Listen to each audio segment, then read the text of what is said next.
আগেকার মানুষে দেখা যাইতো যে প্রত্যেক দিন ফজরের নামাজের পর দুনিয়ায় কাজ কর্ম আরম্ভ করবার আগে সর্বপ্রথম কাজ আসলো কালামে পাকর তিলাওয়াত, ঠিক নি? যার কারণে আগেকার মানুষের রহমতময় জীবনযাপন করিয়া গেছেন, বরকতময় জীবনযাপন করিয়া গেছেন, শান্তিময় জীবনযাপন করিয়া গেছেন।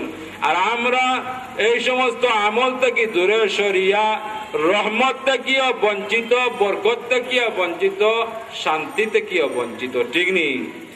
যদি আমরা আবার আগেকার মানুষের লাগান এই নেক আমল আরম্ভ করে কালামে পাক যথারীতি তিলাওয়াত আরম্ভ করে, এই জাতীয় কঠিন কঠিন বেমার থেকে আল্লাহ পাক রব্বুল ইজ্জতে আমরা হেফাজত করবা। দেখুন যে আমরা সাধারণত কোনো বেমার আজার ফললে আমরা নিকটস্থ মসজিদের ইমাম সাহেবের কাছ থেকে পানি ফোড়া, তেল ফোড়া ইত্যাদি আনিয়া ব্যবহার করি। আর এই পানি ফোড়ার উসিলায় আল্লাহ আমরা বেমার থেকে শিফা দান করুন, করেননি?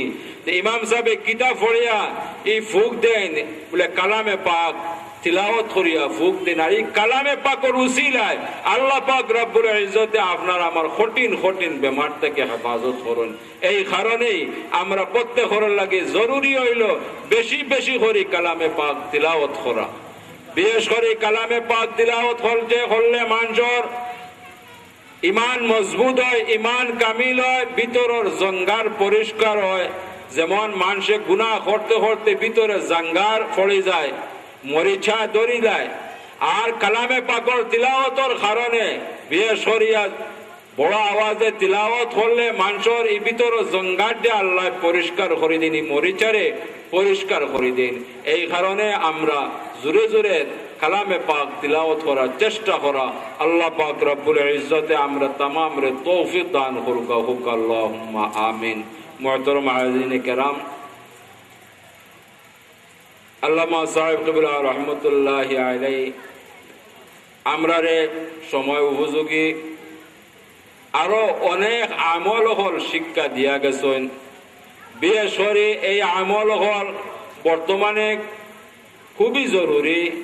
কারণ দেখা যায় বর্তমানে মুরব্বী সাহেব হোক আর নজওয়ান হোক আর এখানে ইয়াং জেনারেশন হোক, দেখা যায় প্রত্যেকে আমরা হার্টের বেমারে জড়িত, ঠিক নি? এখন আর কোনো বয়সের লাগে তারতম্য নাই। যে কোনো মানুষের দেখা যায় ডায়াবেটিস হয়ে যায়, হার্টের বেমার হয়ে যায়, কঠিন কঠিন বেমার হয়ে যায়। এই জাতীয় কঠিন কঠিন বেমারের আমরা রে আমল হল শিক্ষা দিয়া গেছেন। বিশেষ করিয়া যারা হার্টের বেমারি, আল্লামা সাহেব কিবলা রহমতুল্লাহ আলাইহি খেদমত গিয়া কইতা, আল্লামা সাহেব কিবলা রহমতুল্লাহ আলাইহি বাতাইয়া দিতা যে তুমি আজ থেকে এটা আমলে পরিণত করিলাও, ডেইলি 2-3 বার তোমার ডাইন হাত বাম সিনার উপরে রাখিয়া এই আয়াতে করিমা তিলাওয়াত করিয়া তোমার সিনার মাঝে তুমি ফুক দিও, ইনশাআল্লাহ আল্লাহ পাক রব্বুল ইজ্জতে তোমার হার্টের বেমার থেকে সর্বদা হেফাজত করবা। হুক সুবহানাল্লাহ। এই আয়াতে করিমা আমরা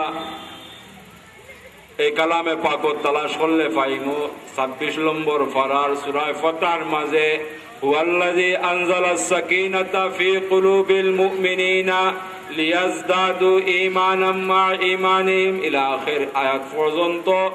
আপনি আমি যদি ডেইলি আমল করিলাই 2-3 বার এই আয়াতে করিমা পড়িয়া আমরা সিনার মাঝে ফুক দেই, ইনশাআল্লাহ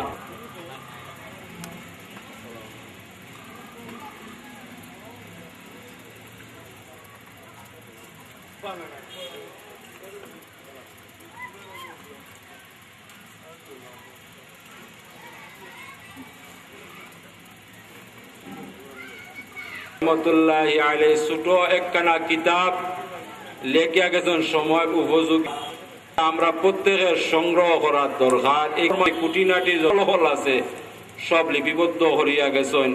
বিশেষ করে কঠিন কঠিন মুসিবত পড়লে আকর্ষণীয় কিতাব তা লেখা আছে। ইলাকান মানুষ গেছেন বড় বড় বিপদ পড়ছেন।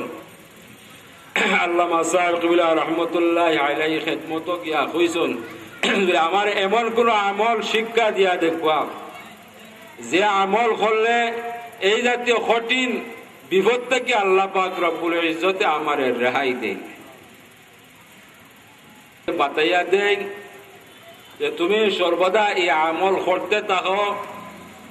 বিয়ের সময় যে সময় কোন বিপদের সম্মুখীন হইবা সেই সময় এই দোয়াটা তুমি ডেইলি 12,500 বার পড়ার চেষ্টা করিও। তোমার একা একা যদি পড়া সম্ভব না হয়, তোমার পরিবার পরিজন লইয়া তুমি ডেইলি 12,500 বার পড়ার চেষ্টা করিও। যত বড় কঠিন বিপদ হোক না কেন, আল্লাহ পাক রব্বুল ইজ্জতে এই দুয়ার উসিলা এই কঠিন বিপদ থেকে তোমার রেহাই দিবা।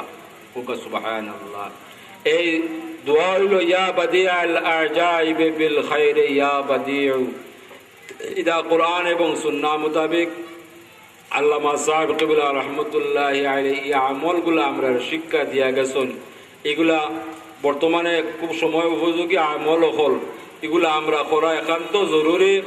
কারণ এখন দেখা যায় আমরা প্রায় মানুষও রোগান্ত, দেখা যায় কঠিন কঠিন বিমানে আক্রান্ত। আমল ছাড়া আমরা থেকে রেহাই পড়ার কোনো উপায় নাই, যার কারণে এই জাতীয় আমল আমরা প্রত্যেকের লাগি জরুরি হয়ে গেছে। এলাকার মানুষ সকল গেছেন বিপদগ্রস্ত ইয়া সাহেব কবিলারে কইছেন যে আমি তো দেখা যায় যেদিকে যাই এদিকে আমার বিপদ আর বিপদ, তাকে না কোনো মানুষের বিপদ, যেদিকে আগ দিয়ে বিপদগ্রস্ত হয়। আল্লামা সাহেব কিবলা রহমতুল্লাহি আলাইহি সেই বিপদ গিয়া পরিত্রাণ পাওয়ার লাগিয়া বাঁচিয়া থাকবার লাগিয়া আল্লাহ পানা দিবার লাগিয়া আমল হল শিক্ষা দিয়া গেছেন। যে কইতা যে তুমি এক কাম করিও, প্রত্যেক নমাজের পর কিবলা মুখা হইয়া বইও, বইয়া আল্লাহ আমারে দেখরা তসবিহ সহিত তসবিহ দ্বারা এই আল্লাহর সিফতিন মাহফিলে 333 বার করিয়া পড়তে থাকো। আল্লাহ পাক রব্বুল ইজ্জত তোমার কঠিন বিপদ থেকে হেফাজত করবা। খুব আলহামদুলিল্লাহ। এই সিফতির নাম হলো ইয়া লতীফু ইয়া লতীফু ইয়া লতীফু। এই জাতীয় আমল হল এই এক আমল যে কিতাব লিখে গেছেন আল্লামা সাহেব কিবলা রহমতুল্লাহি আলাইহি, এর মাঝে লেখা আছে আপনারা সংগ্রহ করলে এই জাতীয় আমল হল করতে পারবা। আল্লাহ পাক রব্বুল ইজ্জতে আমরা প্রত্যেকের এই জাতীয় আমল করবার তৌফিক দান করুক। আল্লাহুম্মা আমিন। আর খয়র মুর্তবা দুরূদ সাল্লাল্লাহু আলা সাইয়্যিদিনা ওয়া মাওলানা